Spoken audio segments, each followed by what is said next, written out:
Paul was trained in Jerusalem as an up-and-coming Pharisee, learning at the feet of Gamaliel, the most respected rabbi of the time. He passionately defended the historic Jewish faith and thought that Jesus' followers were a danger to that faith. As he was chasing down Christians on the road to Damascus, he had a vision of Jesus, and he realized he had been wrong. He was not helping God. He was persecuting God's own children. Jesus not only forgave him and loved him, he also sent him out to tell others around the world about God's love and forgiveness. Paul never forgot that when he was God's enemy, Jesus loved him enough to die for him anyway. He realized that none of us is good.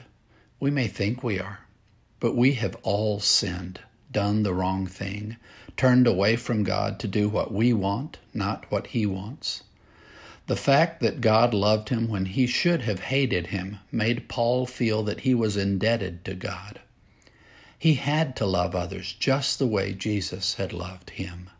So he went out to tell the world, people he once had hated and rejected as sinful and unworthy. As Paul traveled the ancient world telling others about Jesus, he faced many challenges. Once he was building a fire when a venomous snake came out of the branches he was burning and bit him.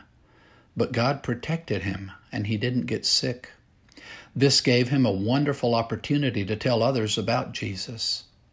In Philippi, people became so upset at him for talking about Jesus that they beat him and his friend Silas with rods and locked them up in stocks in jail.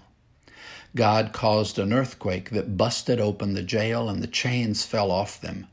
They were able to tell the jailer about Jesus, and his whole family put their faith in Jesus.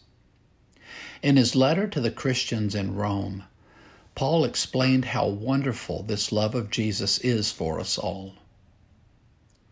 When we were utterly helpless, Christ came at just the right time and died for us sinners.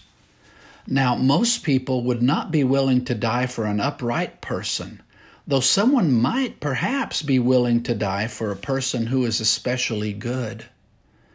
But God showed His great love for us by sending Christ to die for us while we were still sinners. That's in Romans chapter 5, verses 6 through 8. This is such wonderful news that anyone who receives this love of God in Jesus can't help but doing what Paul did, tell the world about Him. Do you know Jesus? If you would like to read more about Paul and his trips, you can look at this in the Bible in the book of Acts, chapters 8 and 9, and then later on in the book, chapters 13 through 28.